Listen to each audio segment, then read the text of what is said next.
নাটকীয়তার শেষ হলো তামিলনাড়ুতে। ভিসিকে নিঃশর্ত সমর্থন দিল থালাপাতি বিজয়কে। অবশেষে ম্যাজিক ফিগার ছুলেন সুপারস্টার। কিন্তু রাজ্যপাল কি এবার শপথের আমন্ত্রণ দেবেন, নাকি চলবে আরও নাটক? তামিলনাড়ুর রাজনীতিতে গত কয়েকদিন ধরে যে অবিশ্বাস্য নাটক চলছিল, আজ তাতে একটা বড় মোড় এলো। ভিডুথালাই চিরুথাইগাল কাজাগাম, সংক্ষেপে ভিসিকে, আজ শনিবার থালাপাতি বিজয়ের দল টিভিকে নিঃশর্ত সমর্থন দেওয়ার আনুষ্ঠানিক ঘোষণা দিয়েছে। এনডিটিভি সোর্সের বরাত দিয়ে এই তথ্য নিশ্চিত করেছে। আর এই সমর্থনের মধ্য দিয়ে থালাপাতি বিজয় তামিলনাড়ুতে সরকার গঠনের জন্য প্রয়োজনীয় ম্যাজিক ফিগার অর্জন করলেন। পুরো হিসেবটা একটু বুঝে নেওয়া যাক। তামিলনাড়ুর 234 আসনের বিধানসভার সরকার গঠনের জন্য দরকার 118 জন বিধায়কের সমর্থন। বিজয় নিজে 2টো আসনে জিতেছেন, তাই একটি ছেড়ে দেওয়ার পর তার দলের বিধায়ক সংখ্যা 107। এর সঙ্গে সিপিআই ও সিপিআইএমের 4 জন এবং কংগ্রেসের 5 জন বিধায়কের সমর্থন যোগ হয়ে মোট দাঁড়িয়েছিল 116তে, মানে ম্যাজিক ফিগারের চেয়ে মাত্র 2 জন কম। আর সেই 2টো আসনই এখন দিল ভিসিকে। ভিসিকের 2 জন বিধায়কের নিঃশর্ত সমর্থনে বিজয়ের জোটের মোট সংখ্যা দাঁড়ালো 118তে, ঠিক ম্যাজিক ফিগারে। এখানে একটা মজার বিষয় আছে। ভিসিকে এই বিধানসভায় পেয়েছে মাত্র 2টো আসন, যা মোট আসনের 1%-ও কম। কিন্তু এই ঝুলন্ত পরিস্থিতিতে সেই 2টো আসনই হয়ে উঠেছে সোনার চেয়েও দামি।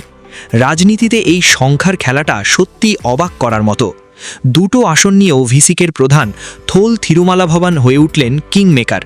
এমনকি মুখ্যমন্ত্রীর আলোচনায়ও তার নাম উঠে এসেছে। এর আগে গতকাল শুক্রবার বিকেলে বিজয় তৃতীয়বারের মতো রাজ্যপাল রাজেন্দ্র বিশ্বনাথ আর্লেকারের সঙ্গে দেখা করেছিলেন। তিনি দাবি করেছিলেন তার পক্ষে 118 জন বিধায়কের সমর্থন আছে। কিন্তু রাজ্যপাল তখনও সন্তুষ্ট হননি। তিনি শপথের আমন্ত্রণ জানাননি। রাজনৈতিক বিশ্লেষকদের অনেকেই মনে করছেন, রাজ্যপালের এই বারবার ফিরিয়ে দেওয়ার পেছনে বিজেপির প্রভাব আছে। কারণ বিজয়ের জোটে থাকা সব দলই বিজেপি বিরোধী। কংগ্রেস বিজয়কে সমর্থন দিয়েছে এই শর্তে যে বিজয় কখনোই বিজেপির সঙ্গে হাত মেলাবেন না। বামপন্থী দলগুলোও বলেছে বিজেপির লক্ষ্য নস্যাৎ করতেই তারা বিজয়কে সমর্থন দিচ্ছে। তাই স্বাভাবিকভাবেই প্রশ্ন উঠছে, রাজ্যপাল কি সত্যি নিরপেক্ষ ভূমিকা পালন করছেন? এদিকে সময়ও ফুরিয়ে আসছে দ্রুত। তামিলনাড়ু বিধানসভার মেয়াদ শেষ হচ্ছে 10 মে, মানে আগামীকালের মধ্যে সরকার গঠন না হলে রাষ্ট্রপতি শাসন জারির আশঙ্কা থেকেই যাচ্ছে। সেই পরিস্থিতিতে ভিসিকের এই নিঃশর্ত সমর্থনের ঘোষণা বিজয়ের জন্য এক বিশাল স্বস্তির খবর। এখন সবার দৃষ্টি রাজ্যপালের দিকে। ভিসিকের সমর্থন পাওয়ার পর বিজয় আবার রাজ্যপালের কাছে যাবেন বলে ধারণা করা হচ্ছে। এবার কি রাজ্যপাল শপথের আমন্ত্রণ দেবেন, নাকি আরও নতুন কোনো বাধা তৈরি হবে?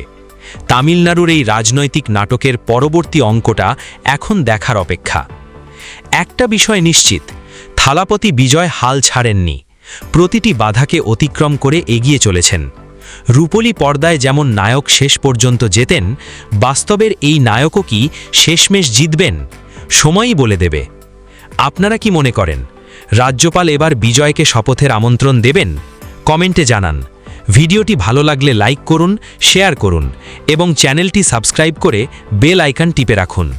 দেখা হবে পরবর্তী ভিডিওতে।